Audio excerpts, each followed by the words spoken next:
मैं एक वचन आपके साथ में शेयर करना चाहती हूँ। मत्ती उसका 10:16। सब अपनी अपनी बाइबल लेकर आए हैं। कृपया अपने बाइबल में इस वचन को खोल लीजिए।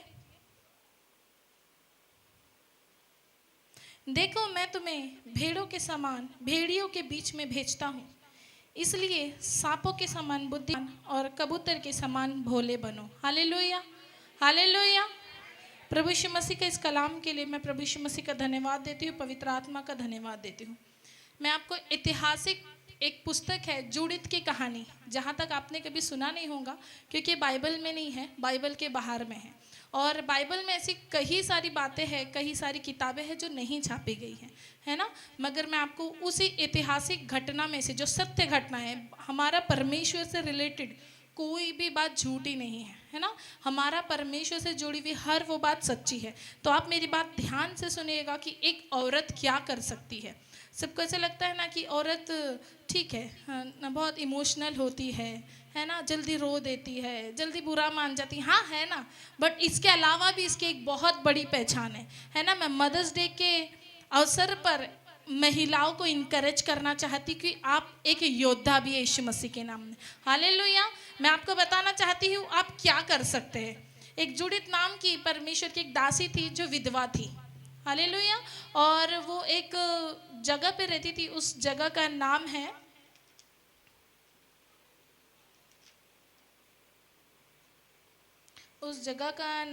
दो बेथुलिया नाम है। हालेलुया। ये बेथुलिया जो था यहूदिया के पहले था। यहूदिया एक देश था, है ना, एक बड़ा देश था। और बेथुलिया उस देश में एक छोटा सा शहर था। और जब बेथुलिया जहाँ पर था, यहूदा का पानी वहीं से सप्लाई होता था, क्योंकि बेतुलिया में एक नहर थी, एक झरना था। कृपया आप ध्यान से सुने, प्लीज़ अपने ध्यान को इधर उधर न भटका, क्योंकि मैंने जब इस कहानी को सुना तो मुझे ऐसे लगा हर माताओं के साथ इस चीज़ को शेयर करना चाहिए। तो जब ये बेतुलिया से पानी पास होता था यहूदिया में, तो क्या होता है, नबूकदनेस्सर जैसे विदिशिका ने बताया, बड़ा ही क्रूर राजा, उसका बाइबल में उसे क्रूर राजा करके उसका नाम दिया गया है। एक नंबर का वो घमंडी था, उसको वो खुद को भगवान करके पूजो, ऐसा वो करके वो खुद की महिमा करवाता था। तो ये क्या करा इसने देखा यहूदिया जो है ये देश, और उसने कहा होलोफरनेस करके एक उसका सेनापति था। उसने उसको बुलाया और बोला, होलोफरनेस तुम इधर आओ करके उसने उसको बुलाया और बोला, तुमको जिस देश ने मेरे आगे नहीं झुका, जो मेरी महिमा नहीं करा, जिसने मुझे अपना राजा करके स्वीकार नहीं करा, उनको तुमको छोड़ना नहीं है, उनको तुमको मार डालना है, उनको ख़त्म करना है। चाहे उनका खेत हो, चाहे उनके बच्चे हो, चाहे उनका परिवार हो, तुमको ये चीज़ बिल्कुल ख़त्म करना है। किसने आदेश दिया? राजा नबूकदनेस्सर ने, जो सबसे क्रूर था। उतने में जब होलोफरनेस आता, वो जो उसका सेनापति था सेम राजा के जैसा था, सेम राजा के जैसा उसका स्वभाव था, वो वैसा ही करता था। और उसके बाद में उसने बिल्कुल आज्ञा मानी और उसने अशीरियनों को पूरी सेना ली। उसने बोला, बेस्ट सेना, सबसे जो खतरनाक है उन लोगों को चुन के लेकर जाओ।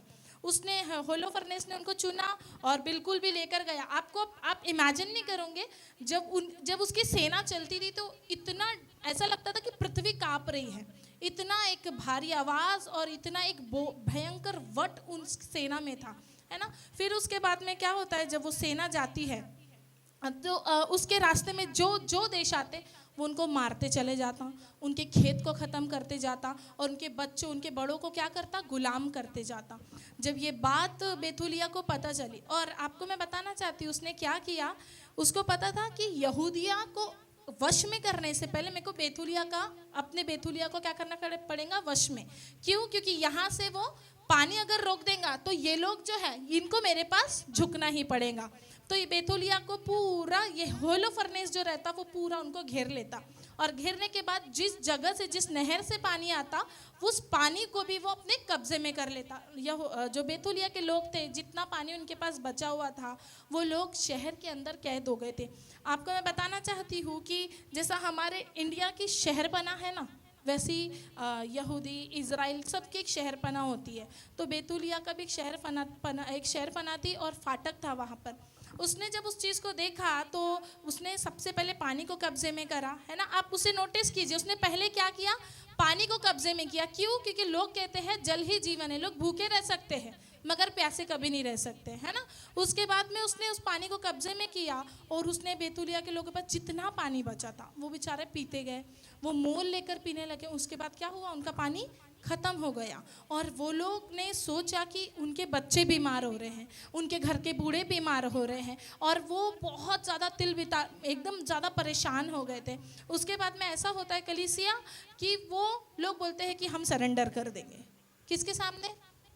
वो होलोफरनेस जो शैतान को दर्शाता है ना, जो परीक्षाओं को दर्शाता है, उसके सामने हम क्या करेंगे, सरेंडर कर देंगे कि बिल्कुल भी भाई अब हमसे नहीं हो रहा। तो याजक, उस समय का जो याजक होता है, योशिया करके एक याजक होता है उस समय, वो याजक बोलता है मुझे 5 दिन का समय दो।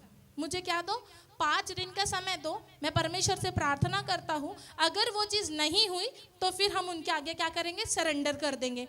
तो मैं आपको बताना चाहती, उस शहर में एक स्त्री थी जिसका नाम था जूडित।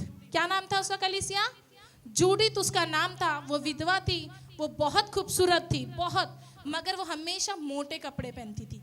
क्यों? क्योंकि उसका अंग किसी को दिखने ना चाहिए, और वो तो विधवा थी, है ना। वो चाहे तो बहुत कुछ, उसके पति के मरने के बाद बहुत कुछ मनमानी करती थी, मगर नहीं, वो हमेशा से यहोवा का भय मानती थी, परमेश्वर के सामने उसकी उपस्थिति में रहती थी, प्रार्थना करती थी और विश्वास करती थी और बहुत ईमानदार थी। हालेलुया। जब वो उसने बात को सुना कि ये लोग सरेंडर करने वाले हैं, उसने याजक को बिल्कुल जल्दी बुलाया और बोला कि आप ऐसा मत करो, आप मुझे समय दो। कितने दिन का? उसने कहा 3 दिन का मुझे समय चाहिए। ठीक है, वो लोग पूछे कैसा करूंगी जूडित, तुम क्या करोगी? उसने कहा तुम इस बात की चिंता मत करो क्योंकि परमेश्वर यहोवा मेरे साथ है। हालेलुया। क्या कहा उसने? तुम चिंता मत करो, मेरे साथ परमेश्वर यहोवा है। हालेलुया। उस बात को लेकर उसने क्या किया, मैं आपको बताना चाहती हूँ। ये वचन मैंने आपको क्यों पढ़वाया? मती उसका 10 उसका 16, देखो मैं तुम्हें भेड़ों के समान भेड़ियों के बीच में भेजता हूँ, इसलिए सांपों के समान बुद्धिमान और सांपों के समान बुद्धिमान, कबूतरों के समान भोले बनो। हालेलुया। ये वचन आपको अभी नहीं, जब मैं आपको स्टोरी बताऊंगी इसके बाद आपको समझ में आएगा। ये बिल्कुल जाती है रात में, और जो मोटे कपड़े पहनती थी, जो अपना श्रृंगार जिसने उतार दिया था, वो अपनी दासी से कहती है मेरे वस्त्र निकालो। कौन से वाले? जो सबसे खूबसूरत है, सबसे सुंदर वस्त्र है। वो अपने वस्त्रों को वो डालकर क्या करती है, निकल जाती है और बिल्कुल फाटक बोलती है, जो बेतुलिया का फाटक था, इसको खोल दो, मुझे जाना है। और लोग उस समय, वो जो पहरेदार रहते, खोलते, क्योंकि उनको पता था कि अंदर ऐसी इसने बात की है तो ये कुछ काम करने जा रही है। ये जाती है डायरेक्ट, और चलते चलते चलते अशीरियन आ जाते हैं एकदम से। उनकी जो संगति बैठे रहती वहाँ पर, वो बड़े बड़े बिल्डिंग्स वगैरह बनाकर वहाँ बैठे रहते हैं। तो बोलते तू कौन है, कहाँ जा रही है, हे सुंदर स्त्री। पहले उसको क्या बोलते, हे सुंदर स्त्री तू कहाँ जा रही? तब वो बताती है कि मैं होलोफरनेस से मिलने जा रही हूँ, उसको कुछ बताना है। बोले क्या बताना है? मैं आपको ये बताना चाहती हूँ, बोले कि आप बेतुलिया को कैसा जीत सकते। हालेलुया। आप सोच सकते हैं, जिसने अंदर ये चीज़ बोली कि मैं परमेश्वर यहोवा मेरे साथ है, कुछ नहीं होगा, मुझे समय दो, वो क्या बोल रही है, मुझे उसके पास जाने दो, मैं कैसा तुम बेतुलिया को अपने वश में कर सकते हो, मैं तुमको बताऊंगी। उसके बाद में वो जाती है होलोफरनेस को बोलती है। होलोफरनेस उसको देख कर शॉक्ड हो जाता कि कितनी सुंदर है, इतनी खूबसूरत है, वो बहुत सुंदर होती है। उसके बाद में बोलता, बोल हे सुंदर स्त्री क्या हुआ? तो बोलती, मैं बताना चाहती हूँ आपको कि जो बेतुलिया के लोग हैं, ये परमेश्वर के विरुद्ध पाप कर रहे हैं, है ना।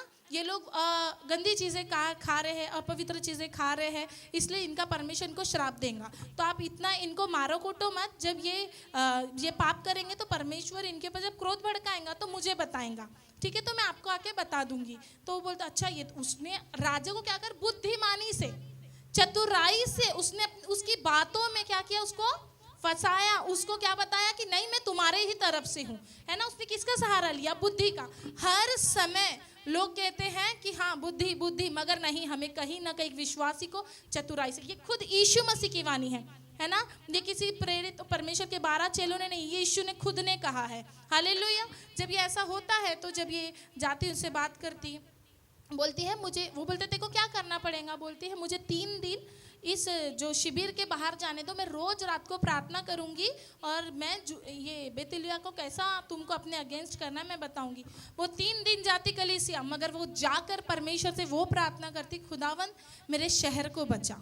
परमेश्वर मेरे देश को बचा, ये जो शत्रु बाहर बैठा हुआ है जो ये चाहता है कि ये नाश हो जाए, मेरा देश मेरा शहर नाश हो जाए, उसका मुंह तू यीशु मसीह के नाम में काला कर। हालेलुया। मैं आपको बताना चाहती हूँ, ऐसा हुआ कि एक दिन होलोफर्नेस ने सोचा कि इतनी सुंदर लड़की, इसको ऐसा कैसा जाने दूं करके एक पार्टी रखता है। उसमें होलोफर्नेस अच्छा बहुत ज़्यादा ड्रिंक करता है, शराब पीकर नशे में वो अपने बिस्तर पे गिर जाता है। उसी समय जो जुड़ित होती वो प्रार्थना करती घुटनों पे आके कि परमेश्वर वो जो तलवार रखी उसको उठाने की मुझे क्या दे, शक्ति दे, मुझे सामर्थ्य दे, मुझे ताकत दे। जो ये शत्रु बैठा हुआ है इसको मैं क्या करूँ, इसके सिर को इसके धड़ से अलग कर दूँ। उसी समय पूरे लोग जब उसके सेनापति वगैरह बाहर चले जाते तो वो नशे में रहता, जूड़ित अंदर जाती, उसी की तलवार से उसी का सिर काट के अपने थैली में भर के सीधा जाती कहाँ पर, बेतुलिया के अंदर। बेतुलिया के अंदर जाकर बोलती, हे बेतुलिया के लोगों बाहर आओ, देखो मैंने तुम्हारे लिए क्या लाया है। और मैं आपको स्क्रीन पे आपको दिख रहा होगा कि वो ऐसा सिर निकाल कर दिखाती है। हालेलुया। मैं आपको ये बताना चाहती, शत्रु कितना भी सामर्थ्य क्यों ना रहे, कितना भी ताकतवर क्यों ना रहे, वो आपको ये दिखाए कि मैं ये कर सकता हूँ, मैं तुझे मार सकता हूँ, मैं तुझे खत्म कर सकता हूँ, मगर हर समय आपकी बुद्धि नहीं, आपकी चतुराई भी काम आना चाहिए। हालेलुया। तो मैं आपको बताना चाहती हूँ, परमेश्वर यहोवा बहुत कुछ करने की सामर्थ्य रखता है। वो पहले भी उसका कलाम ऐसा कहता है, मैं सदा सर्वदा एक सा रहने वाला परमेश्वर हूँ। जैसे उस जूडित ने, मेरे प्रिय बहनों, उस होलोफर्नेस उस दुष्ट के सिर को काटा है जो उसके देश को, उसके शहर को नाश करने वाला था। क्या आप और मैं आज मिलकर अपने परिवार, जो हमारे परिवार का नाश करने वाला शत्रु है, जो हमारे परिवार में कई से सताव है, बीमारी, क्या हम उसके सिर को नहीं काट सकते? काट सकते हैं ना। हालेलुया। तो मैं आपको बताना चाहती हूँ कि आप अपने घर की जुड़ी थे यीशु मसीह के नाम में। हालेलुया। आज से आप अपने घर की वो सारी शैतान की दुष्ट की ताकतों के सिर को काट कर यीशु के नाम में आप जलाने वाले हो। हालेलुया। तो अब मैं आपको बताना चाहती हूँ कलीसिया कि आप सिर्फ एस्तर रानी नहीं हो कि आप वहाँ जा रहे हो और वहाँ बात कर रहे हो, नहीं, आप जूडित भी हो जो सिर को काट कर शैतान के धड़ से उसके सिर को अलग कर कर परमेश्वर की महिमा कर सकते हो। हालेलुया। हालेलुया। तो मैं आप लोगों को मेरे साथ बोलना पड़ेगा। मैं अपना अपना नाम लीजिए, मैं नीतू, अपना नाम लीजिए कलीसिया, विश्वास के साथ बोलिए, मैं नीतू एक योद्धा हूँ यीशु मसीह की, यीशु मसीह की योद्धा हूँ। हालेलुया। शैतान का कोई डाव चाल हमारे घर पे, हमारे बच्चों पे, हमारे फाइनेंस पे, हमारे परिवार पे नहीं चल। शत्रु कितना भी बड़ा ताकतवर क्यों ना हो, मगर वो कहा है हमारे पैरों के नीचे यीशु मसीह के नाम में। हालेलुया। आपको समझा कलीसिया? इस चीज ये फर्स्ट टू एंड ये टॉपिक एक ही था कि हमें सांप के जैसे क्या करना, बुद्धिमान भी बनना है ना, और हमें भोले भी बनना है। कैसा? क्योंकि परमेश्वर का राज्य हमें यही सिखाता है। ये खुद यीशु मसीह की वाणी है। हालेलुया। उसने सिर्फ सामर्थ पे विश्वास किया क्या? वो बैठकर सिर्फ प्रार्थना कर रही कि नहीं, उसने स्टेप भी लिया, उसने कदम उठाया अपने शहर, अपने देश के लिए।